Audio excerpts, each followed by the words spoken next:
Isang mapagpalang araw po sa lahat. Again, welcome sa Diakonos at ito ang Bible Study number 26. Ngayong araw ang topic natin ay si Judas at bakit sa tingin ko kung existing siya ngayon, baka isipin nyo na talagang ito ay mapupunta sa langit. Kung wala kang lakad mga kapatid, ako'y wala ring lakad, alakat pag-aralan natin to. May tatlong bagay akong nakita sa buhay ni Judas na pwede mo talagang masabi na alam mo itong tao na to, man of God to. Sure ako mapupunta sa heaven to. Number 1, si Judas po ay nag-perform din ng mga miracles.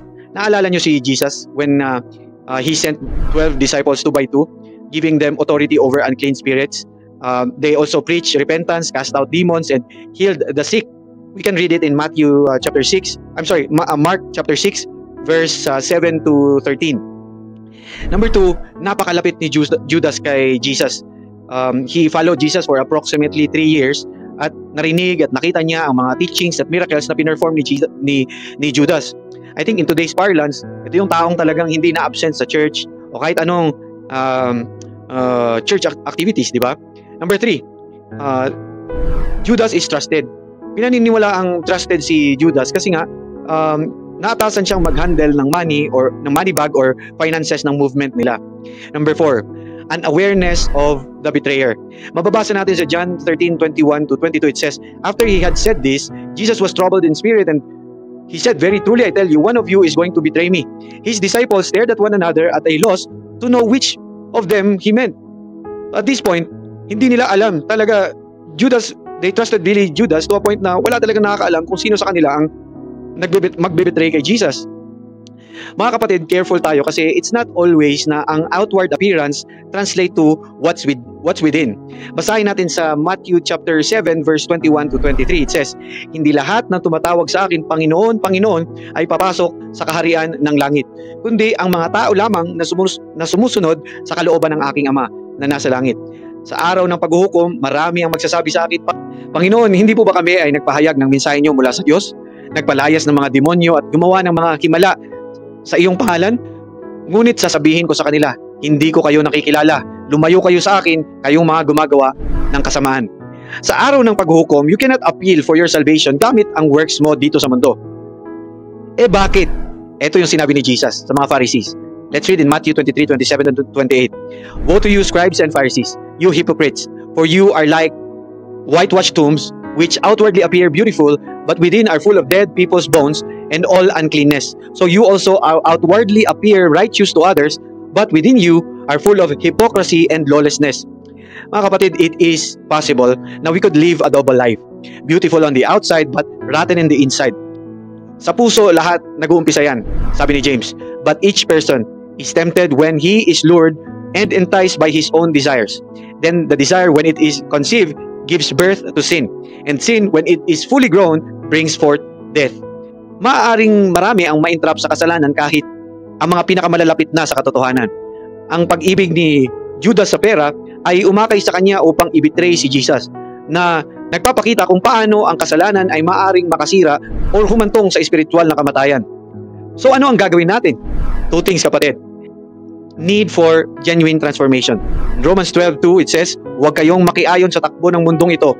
Sa halip, hayaan ninyong baguhin ng Diyos ang inyong pag-iisip upang maunawaan ninyo ang kanyang kalooban. Sa gayon, magawa ninyo kung ano ang mabuti, kalugod-lugod at ganap na kalooban ng Diyos. Ang tunay na disciple ay nangangailangan ng pagbabago ng puso at isipan. Si Judas ay nagkaroon ng pagkakataon para sa ganyang pagbabago, ngunit pinili niyang hindi. Pangalawa, self-examination. 2 Corinthians 13:5. It says, suriin natin ang ating mga sarili kung talagang may pananampalataya kay Kristo. Tingnan ninyong mabuti ang inyong sarili. Hindi nyo ba alam na si Kristo ay nasa inyo? Mga kapatid, dapat nating regular na suriin ang ating pananampalataya at i-evaluate kung ang puso natin ay nagiging tulad kay Judas. Tiyakin natin na ang ating devotion kay Jesus ay tunay at hindi pakitang tao lang. Judas Iscariot's story is a sobering reminder that proximity to Jesus and religious activity are not substitute for genuine faith and inner transformation. Pagsikapan nating linangin ang isang puso na tunay na nakalaan kay Jesus, na tinitiyak na ang panlabas ng mga aksyon ay naaayon sa inward reality ng faith natin at ng commitment natin. Mga kapatid, I hope this Bible study today have blessed you. Let's pray po. Ama naming Diyos, na dakila sa lahat, Lord, lumalapit kami sa inyo ng may pagpapakumbaba. Tulungan mo po kaming suriin ang aming mga puso at lumayo sa kasalanan. Bigyan mo kami ng tunay na pagbabago at pananampalataya na totoo at taos puso. Ingatan mo kami mula sa mga tukso ng mundo at panatilihin mo kaming malapit sa iyo. Gawin mo kaming mabuting halimbawa ng inyong pag-ibig at katotohanan. Maraming salamat po, Ama, sa iyong walang hanggang pag-ibig at katapatan at kapatawaran. Sa pangalan ni Jesus na aming dakilang tagapagligtas. Amen. Mga kapatid, ang Diyos ay may plano sa atin. Mahal niya tayo at nais niya tayong magkaroon ng buhay na walang hanggan kasama siya. Ngunit lahat tayo ay nagkasala at nahiwalay sa Diyos. Ang kasalanan ay naging hadlang para sa atin upang magkaroon ng malapit na relasyon sa Diyos. Sinabi ng Romans 3:23, sapagkat ang lahat ay nagkasala at hindi nakaabot sa kalwalhatian ng Diyos. Ngunit dahil sa dakilang pag-ibig, ipinadala ng Diyos ang kanyang anak na si Jesus upang mamatay para sa ating mga kasalanan.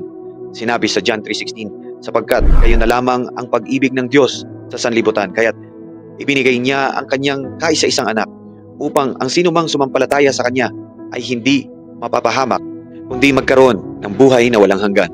Sa pamamagitan ng kamatayan at muling pagkabuhay ni Jesus, tayo ay maaring mapatawad at magkaroon ng bagong buhay. Kailangan lang nating gawin ay magsisi sa ating mga kasalanan at tanggapin si Jesus bilang ating Panginoon at tagapagligtas. Kung nais mong tanggapin si Jesus sa iyong puso, pwede kang magdasal on your own. Sabihin mo, Panginoong Jesus, inaamin ko na ako'y isang makasalanan. Kailangan kita sa aking buhay. Pinagsisisihan ko ang aking mga kasalanan at humihingi ako ng iyong kapatawaran. Naniniwala ako na namatay ka para sa aking mga kasalanan at muling nabuhay. Tinatanggap kita bilang aking Panginoon at tagapagligtas. Pumasok ka sa aking puso at baguhin mo ako. Salamat po sa iyong pag-ibig at kaligtasan. Amen. Maraming salamat po sa inyong pagsama sa amin. Naway samahan niyo po kami sa araw-araw para sa isang maikling Bible study. Muli, hindi po namin hangad ang kapurihan ng tao sa mundo, yung likes, follows at kung ano paman. Ang hangad namin, kung loloobin ng Panginoon, ay ang i-subscribe ninyo ang Gospel ni Jesus Christ. I-follow ninyo ang God's commandment and be more like Christ. Muli, ito po ang Diakonos, which means servant. God bless you mga kapatid. I'll catch you in the next video. God willing po.